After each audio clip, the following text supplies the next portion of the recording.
G'day, so today we're talking canopies. Particularly we're talking about a canopy for my Dodge Ram 3500. Now this is a fiberglass canopy. It was purchased used and we've taken the last little bit to restore it. It was in a bit of a bad way.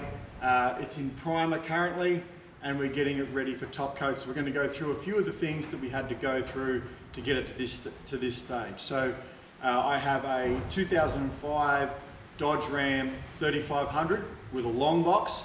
Now I'm in Australia and not super common. Not super common.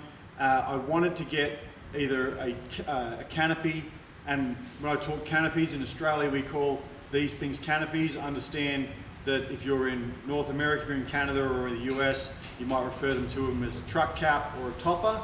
In Australia we refer to them as canopies, so you'll have to excuse me if that's what I refer to them as. That's what I mean, all the same thing. But in any event, I wanted to put either a tonneau cover or a canopy on the back of it. But in Australia, not super common, and also not very common to get a long box in Australia. Most people would order a shorter box on the back of it. I wanted a long box. You can see my video on why I bought a Dodge Ram 3500 in Australia. Not the most common vehicle sold, and why I didn't buy something else. But in any event, that's a story for another day. As for this, I was actually going to buy a hard top trifold tonneau and import it from the United States.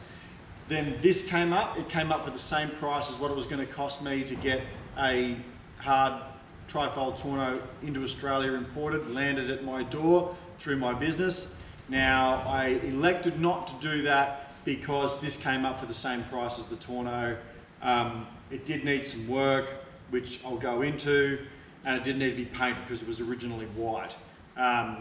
Knew that going in, but I could do all the prep and repairs myself. Most of the equipment and the material I needed, barring the coloured paint, which I had to buy, I had, so I could use all the equipment I had. I had everything I needed to fix it, so I thought, well, what the heck, I may as well try and do that. So this canopy, this topper, is from a Gen 2 Ram. Now in Australia we would call where you have a full-size front seat and then a shorter rear seat with a suicide door, we would call that a space cab. This came off a second generation Ram space cab with a long box. And if you want to know, if you have a third gen Ram and you want to fit a second gen canopy to it, will it fit? It will. It's not perfect, but it will fit.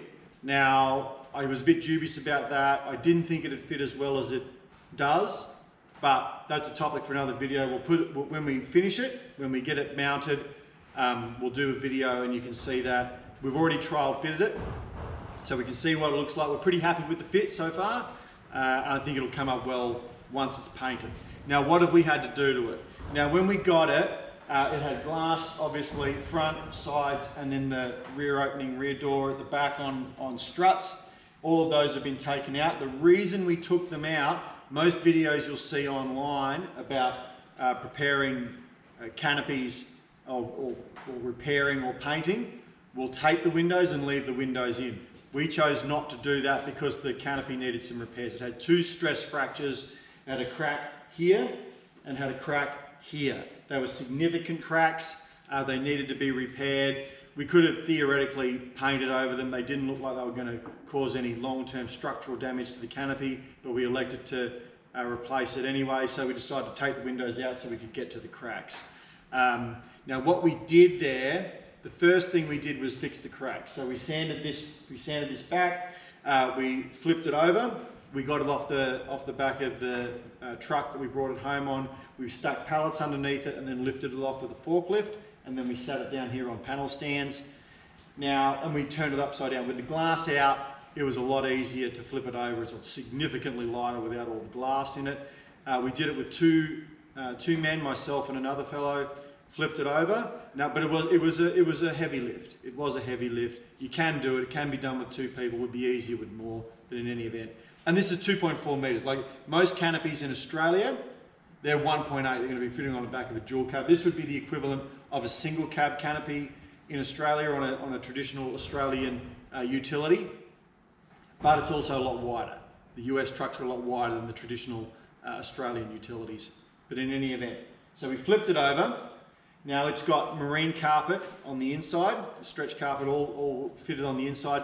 We peeled that back and we sanded it back from the inside, and we also cleaned out the crack itself. And then we got fiberglass matting, we scuffed it up, sanded it back real good, cleaned up the surface, and then we put fiberglass matting layers over it, and we really thickened it up. We knew we were going to have to do that, otherwise it's going to crack again. We cleaned out the crack and we filled it with fiberglass first. We put tape on it, filled the crack, and then with layers of fiberglass matting over the top of it. We also filled from this side.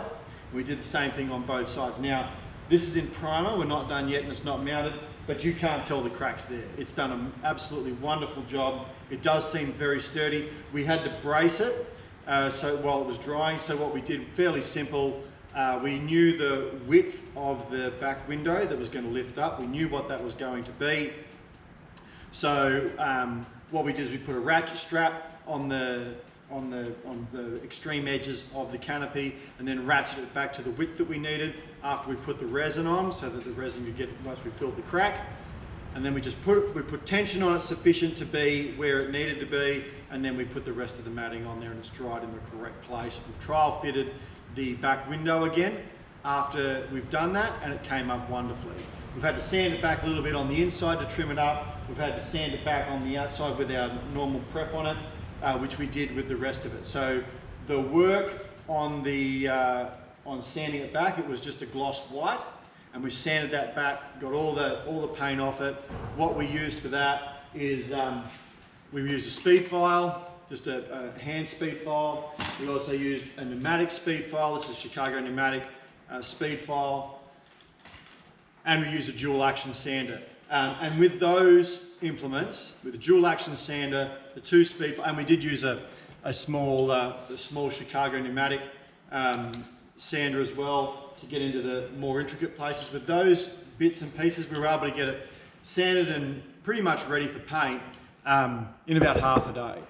We also had to block sand it. There's a lot of curves on it. Thankfully, this canopy has no big ridges or anything on the roof. There are a lot of corners on it, a lot of soft rounded edges, which we need to use a block for. But for the most part, we were able to use pneumatic gear to get most of the heavy lifting done. We were able to get it done in about half a day, which is good. And it's come up great. Like you can't see the cracks in it. There was some imperfection in it. There was some stone chips in it. We're very, very happy with the way it's come up thus far. So after sanding it all back, getting it dull, getting all that old paint off, careful not to go into the fiberglass layer. Once we've done all that, we taped it in any areas that we didn't want to get paint, and we have etch prime. Now, you have to excuse me if I use terms, if you're not watching in Australia and you're unsure about what all the products we use, Google is your friend, should be able to find an equivalent product in your particular country.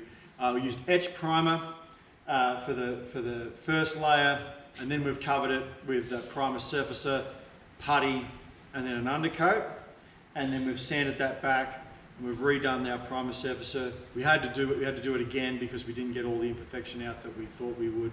So this is sitting in primer surfacer now. This is going to get another sand.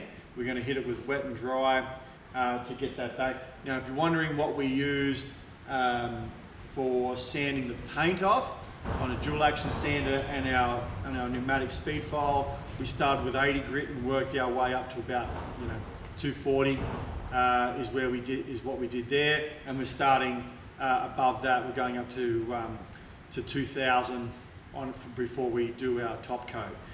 The products that we used in Australia, we used a multi-purpose thinner with motor spray products, etch primer, primer surfacer, and putty.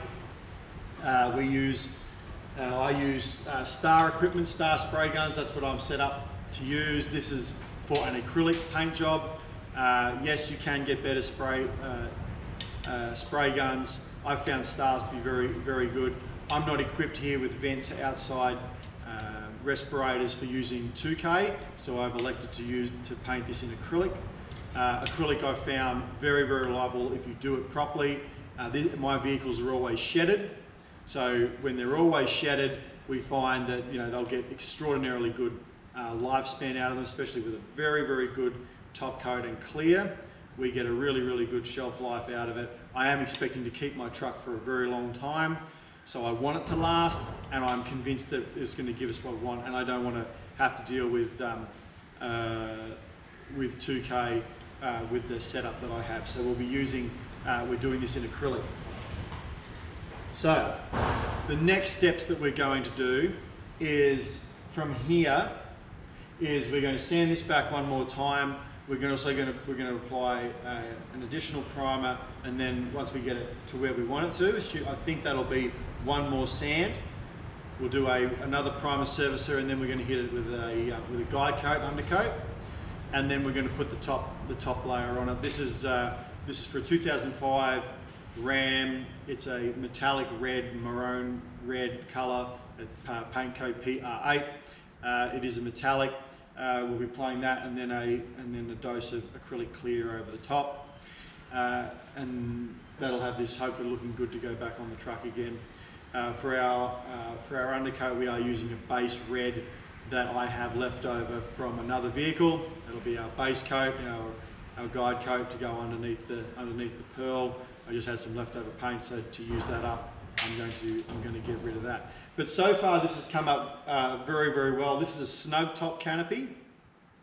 Now, I haven't dealt with snug top before. Any canopies I've run on Australian utilities previously have all been an Australian brand like ARB or Flexiglass or whatever. But this has been pretty easy. It's an older style canopy. Most canopies you buy now would have the side windows on struts, like the back windows. This is slide. It has fly screen mesh in it as well. It's pretty easy to get the windows out. At the back, there's just a whole bunch of screws that go around the inside bracket. You undo them, leave the middle one to last, get someone to hold the other side, take the middle one out, take the bracket away. There's two screws first, actually, before you do all that. There's two screws that go left and right. You want to undo them, they're just Phillips head screws. Then the rest of the screws out, take the bracket away, and the window and everything will come with it, including the struts and the frame. On this one, there is a brake light. There's a brake light recess, and inside it, at the other side of the brake light, there is an internal light. So with this, all we did was we had two pop rivets. We drilled the pop rivets out, and then we could feed the brake light through and take the internal light and the bracket and everything away in one piece, make it easy to go back. Now, when we reassemble this, I am going to make some changes here. I am going to put LED strip lighting in it. I'll be running that down the sides. So I'm actually going to take away the internal light and replace it with an LED dome light. The brake light can stay, that's fine, but the rest of it will be changed over. I've also got some accessories to fit down the side. We're going to rewire this, and we're going to put a dash cam on the rear glass as well, which I currently have on my front windscreen. We'll cover that relocation in another video, but we're going to do that at the same time when we're doing that. For the side windows, same thing. There's a bracket that goes around it. There are videos online which show you how to remove it. If you search replace windows truck topper, you should find it. Again, it's got a bracket with a whole bunch of screws around it. Take all the screws out. I just went diagonal, taking the screws out, leave the two middle ones, get someone to hold the other side of the glass, take the last two out, and for the front glass, that's all it took. It popped straight out.